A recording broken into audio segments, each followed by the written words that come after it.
The fact that the United States or the Eurozone are able to incur into these massive imbalances comes down to the fact that they transfer those massive imbalances to the rest of the world as world reserve currencies. They are, no? So the problem that I see is a problem of perverse incentives, is that these measures look obviously reasonably attractive for the people that live in those countries if they are the beneficiaries of those policies. But at the same time, it's a massive transfer of wealth from the savers and from real wages to the indebted and to governments. Huh? So it's basically stealth nationalization of the economy. Welcome to the Gold Republic podcast. My name is Bart. And I'm Alexej Jordanov. In our weekly podcast, we invite guests from all over the world to get valuable insights into the emergence of a new monetary system through the lens of precious metals, cryptocurrencies, and other financial instruments. Welcome to the Gold Republic podcast. Today we have the pleasure of welcoming Daniel Lacalle. Daniel is the Chief Economist at Tressis. He's also a lecturer at the IEB Business School in Madrid and has a tremendous experience as a fund manager, investment manager, but also just in general in the financial sector and energy sector more than, I think, 25 years. He's also the author of 4 best-selling books and a regular commentator on CNBC, the World Economic Forum, Wall Street Journal, Hedgeye, El Mundo, and much more outlets. Today, we will discuss different schools of thought in economics. We will discuss also modern monetary theory, central bank policies in Europe and how they diverge compared to other parts in the world, the role of central banks, inflation, if it's transitory or permanent, the Japanification of Europe, and sovereign debt bubble. Daniel, as an economist, I was actually curious to know what kind of school of thought in economics mostly drives your analysis. Well, I think that if anything, you could say that I follow, or at least I think that the Austrian school of economics is probably the one that understands better human action, no? But from the perspective of scholarship and from the perspective of academia, I basically take what I believe is best out of the way of understanding economics that we all use. And for example, I am more more interested in data and in statistics than just human action. So it's a combination, but I would say the Austrian school of economics is the fundamental pillar of my thought. There's always, of course, this question of how economics is seen as a social science and something that is always very hard to basically be able to predict or even monitor, like other sciences in chemistry or physics that are much more quantitative and based on math. In that sense, would you then say that Austrian economics are more able to underline the more the qualitative aspects that other school of thoughts are more broadly based on quantitative aspects? Well, I think that we need to understand that predictions and estimates, whether they come from physics or from climate scientists or from, any type of scientist, predictions, are estimates. And that the idea that economists need to get it right because of the level of accuracy of the economic science is a mistake. Chemical, physical, medicine, all of those sciences are empirical sciences, like economics is, but prediction is different. So I can make a mistake as an economist, but the laws of science in economics are unquestionable, are undoubtable. The same thing happens with physics, with chemicals, and with so many other sciences that we think of. No, so if I, as a physicist, or as a chemical engineer, or as somebody, or as a doctor, make predictions, I can make mistakes. We cannot say that because of that it is not a science. So the economics science is absolutely undeniable and unquestionable. Another completely different thing is economic policy, which is politics, and a completely different thing is estimates and predictions. Okay, so the same way that, for example, I don't know, an empirical scientist can make predictions, for example, about, I don't know, the temperature of the world in the next 20 years and make a mistake. So can economists. That doesn't take away the science from the empirical data and the empirical analysis that scientists use, or economics. And as such, I think that the difference between the Austrian School of Economics and Keynesian economics is that the Austrian School of Economics, as you said, looks more at the qualitative part of the economy rather than the quantitative part. For example, for a Keynesian economist, a growth in GDP is positive, regardless of the components. No? So, for example, if GDP is growing by 2% based on the increase in government spending, that is good. No? But for an Austrian economist, the qualitative aspect is much more important.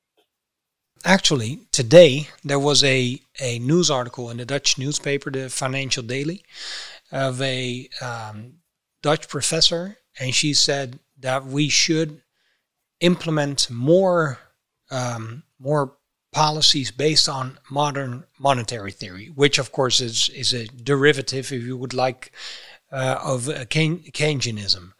And it seems that even though qualitatively the Austrian School of Economics will be right in the end, now, and perhaps for the past even decade, the Keynesians or even modern monetary theory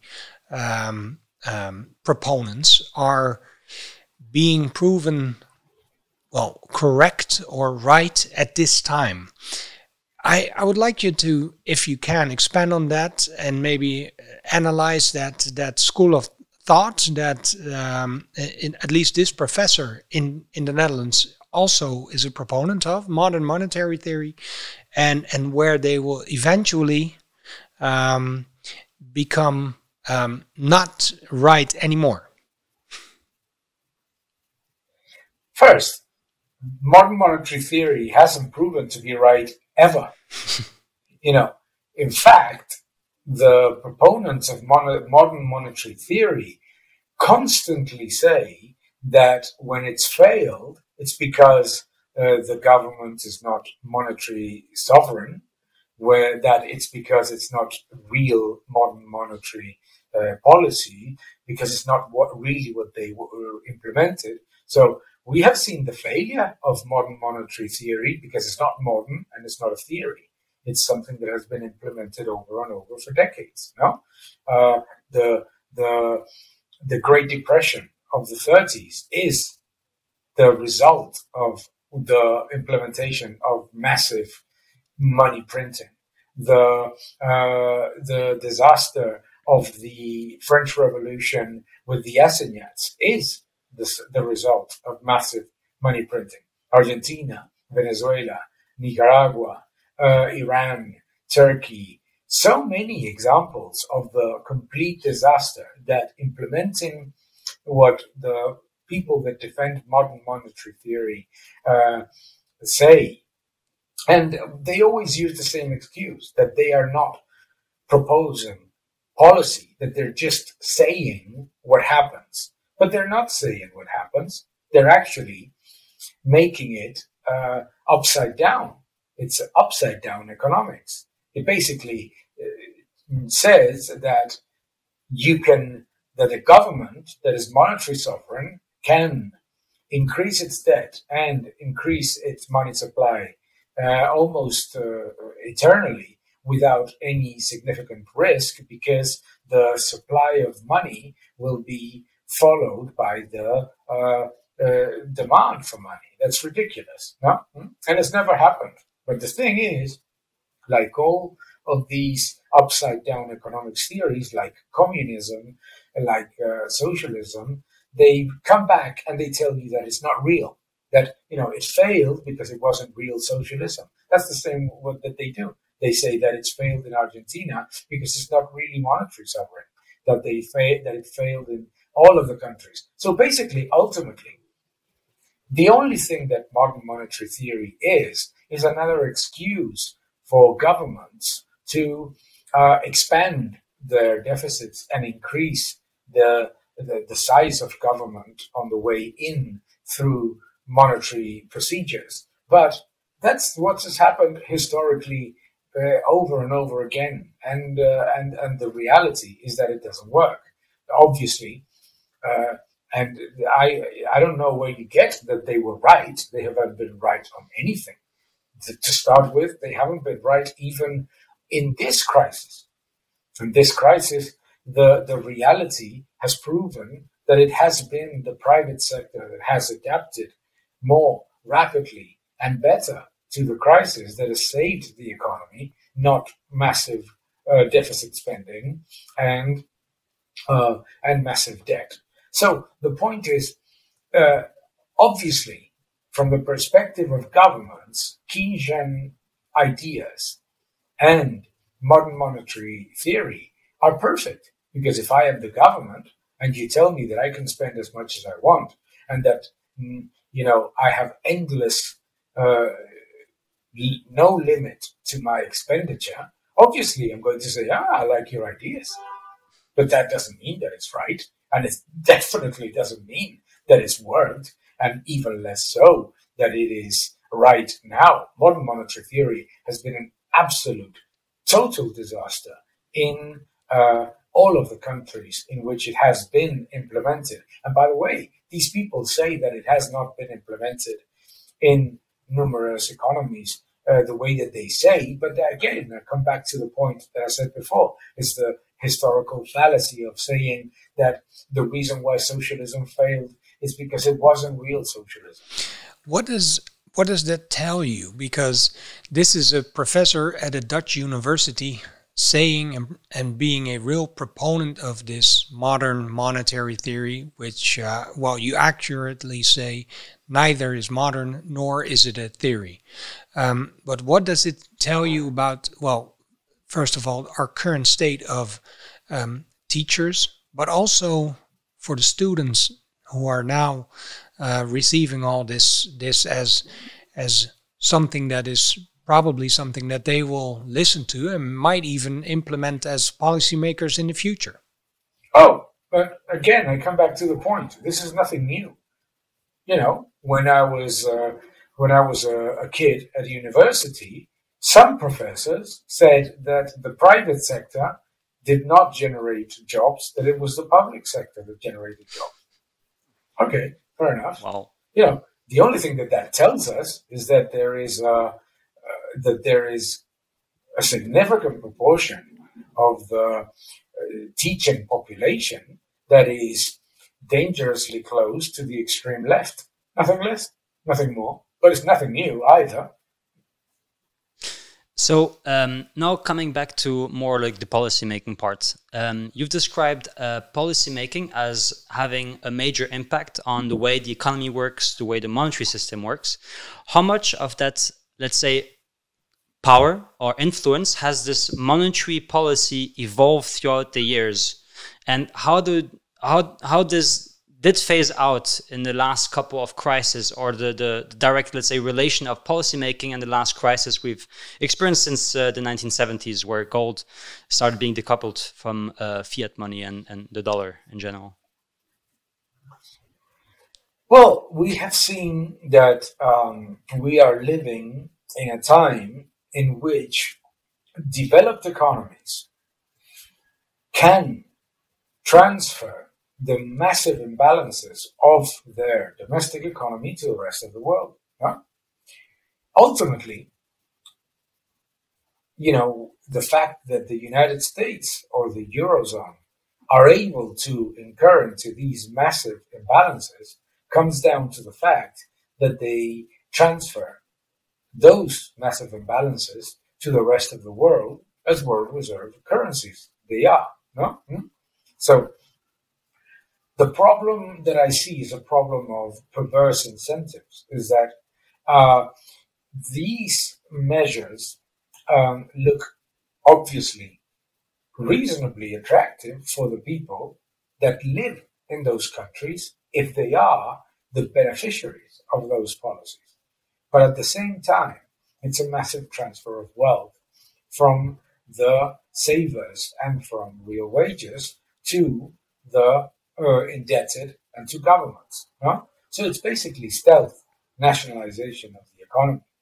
And little by little, on the way in, through massive deficits and massive increases in money supply, government size goes up. And on the way out, through huge increases in taxation, the size of government goes up. That is the fallacy of modern monetary theory, is that they say, oh, you increase money supply, okay? And then if there is excess inflation, that means that there's too much money in the system, then you tax it away. Oh, guess what? On the way in, the main beneficiary is government. On the way out, through taxation, the government is also the main beneficiary.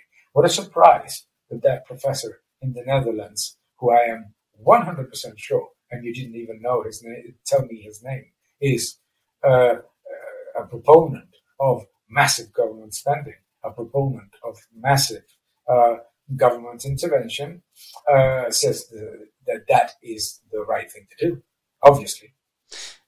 So what has happened since the 70s? What has happened since the 70s is that the United States has unleashed the creation of massive monetary imbalances to the rest of the world, and by that cemented its position as the global reserve currency.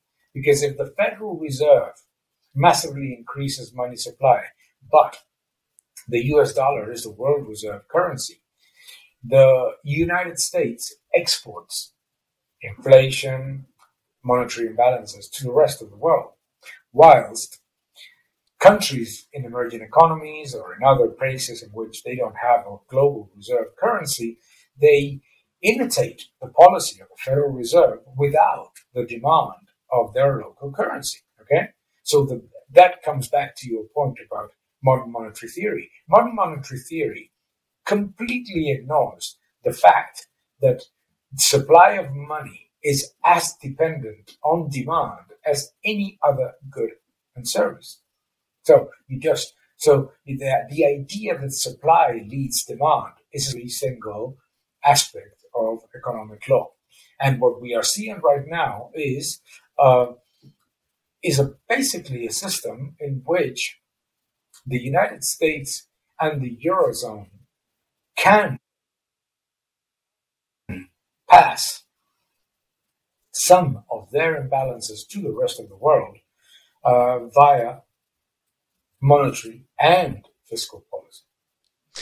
So in your book, I've had to smurf a couple of times, so it's actually behind you. It's one of the 3 books you wrote. So you wrote Life in the Financial Markets, Freedom and Equality, and also How to Escape the Central Bank Trap. You wrote those 3 books with different intents, but we'll focus on one book. It's How to Escape from the Central Bank Trap.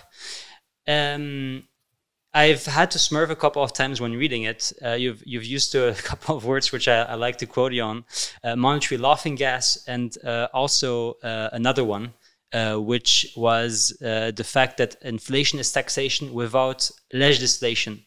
And I think it's a pretty heavy statement, which fully makes sense when you start realizing that what you save is actually what you lose on your account nowadays. What was the main reason why you actually wrote this book in the first place, and what has changed since you wrote it in 2017? The reason for writing Escape from the Central Bank Trap was to show people that there are solutions without the impossibility of closing down all central banks and shutting down the monetary system. That there are solutions within the current monetary system. One of the things that neo-Keynesians and that people like find the name of the person, by the way, of the Dutch professor that our esteemed colleague just mentioned, tend to say is that, it is what we are doing today or nothing. And that we know, the people that think like me, what we are saying is that we have to do nothing. Is that if there's a crisis, governments have to do nothing, and central banks have to do nothing, and everything will correct itself on its own. That's a fallacy, no? That is a fallacy that tries to defend the idea that there's no other option than what they say, okay? And that is the mistake, and that's why I wrote the book, obviously.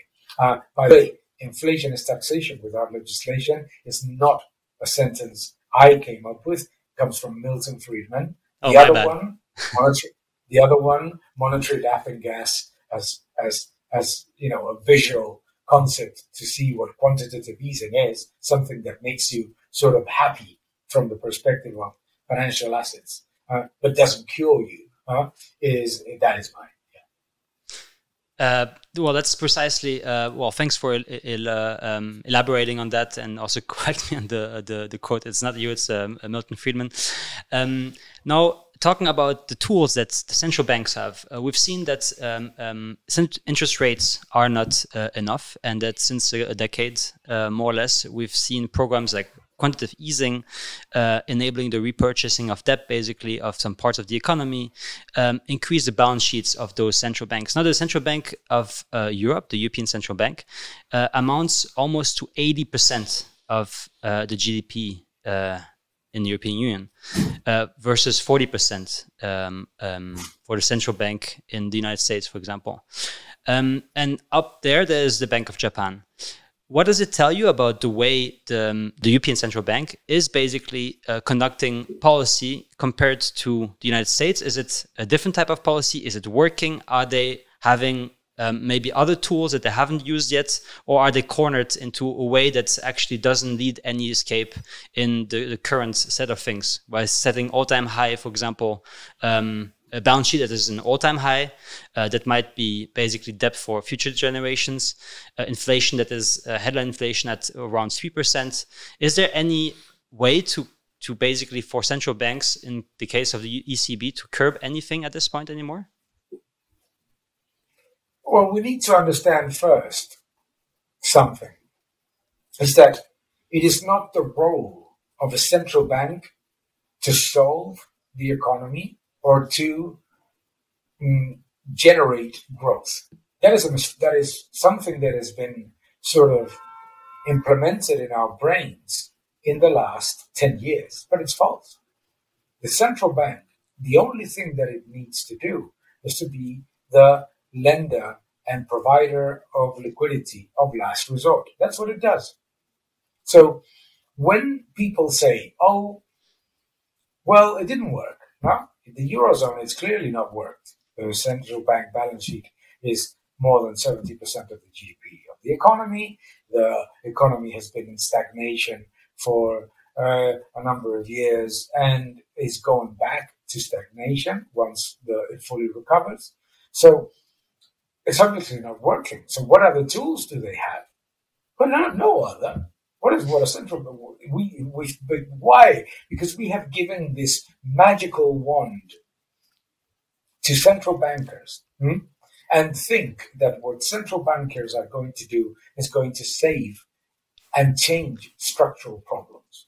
The structural problems of the Eurozone are not solved through monetary policy. The structural problems of the Eurozone, low productivity growth, demographic challenges, and very, very weak, if not inexistent, technological leadership. Those three factors have absolutely nothing to do with monetary policy.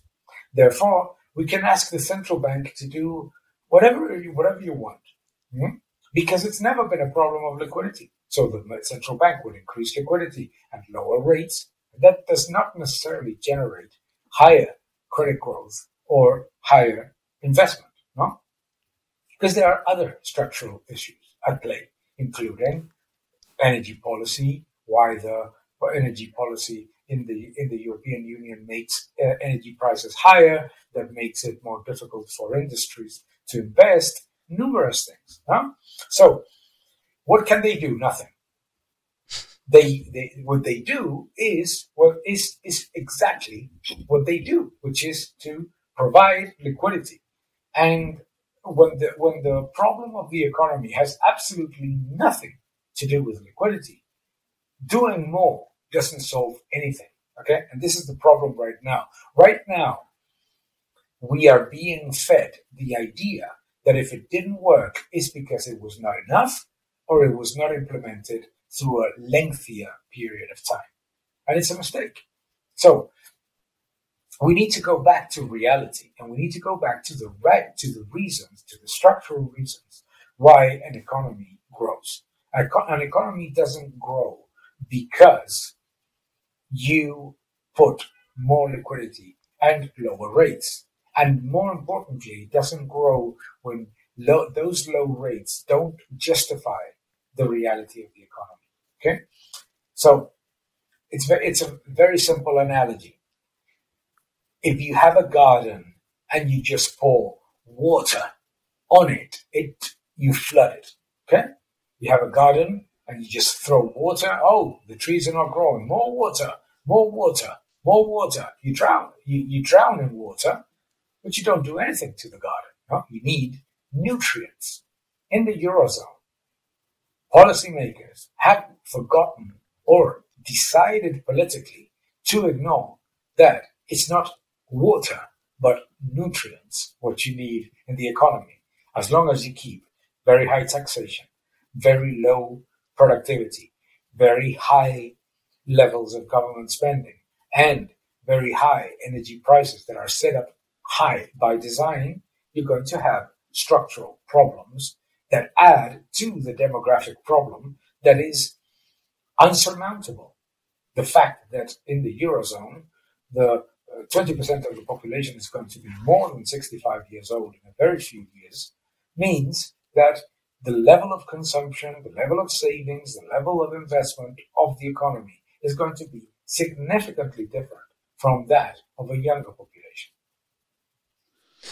If we look at, because I think it's very interesting how you say that policymakers are actually compounding upon the problems, but also policymakers, especially national governments, are actually looking at for example, the ECB, not only to provide even more liquidity, but also to take in or report into their policy making decisions or their new future plans, things like climate change, equality, equity, which is of course very different from equality.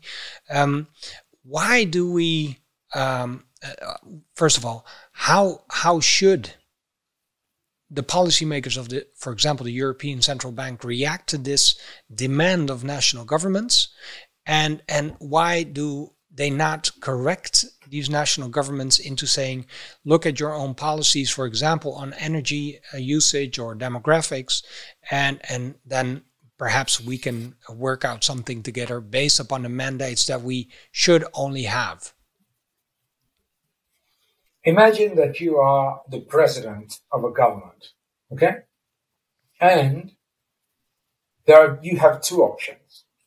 One is to step aside, to let the economy breathe, to intervene less, to let the private sector work through competition and technology for the most innovative and best solutions, etc. Okay? That is one option. There is another option, which is, I tell you that you are God. What are you going to choose? You. Imagine that you are the president. You choose the second. I tell you, as the scholar from Netherlands or somebody else, I tell you, president of a government, that you are God, that you can spend all you want, as much as you want, whenever you want, and however you want, and that the central bank is not there as an independent entity that will allow the grease in the machine to keep the machine working, but is actually a driver. And that driver has to drive the way that you want it to drive. So what are you going to decide? Step aside, let the central bank be independent, and let the economy breathe and become more productive and higher investment on its own? Or are you going to tell people what to do, knowing that when you make a mistake, you can always blame the central bank or any other thing? You're going to do that. So that's what's happening. So now, policymakers, governments, are telling the European Central Bank that it has to include in its policy climate change. Explain to me, how does a central bank include climate change in its policy, which is liquidity and rates? By ignoring the principles of independence of the central bank and directing money supply to the things that governments decide are good for climate change. Because it's not necessarily that they are good for climate change, to address the challenges of climate change, is that they have decided politically. So it's basically very simple. When you unleash governments, no matter what ideology they have, to have tools on the monetary side in which they can completely ignore their fiscal responsibilities, they will. So why do they say those things that you said? Because they say, so the central bank should not include in its central bank liquidity actions, should not consider those things that are not green. Okay, so you're basically directing money supply to the things that you politically decide should be good. Okay? On the opposite side, the central bank should not consider, for its purposes of normalization, all that has to do with, and let's go back to your question, okay? Climate change, equality, equity, so everything. You see what I mean? So basically what they're telling the central bank is that out of the spending of a government, everything that is so-called social or environmental should be, let's say, apart from their decisions of monetary policy. Everything that is social or environmental. Okay, everything. You see what I mean?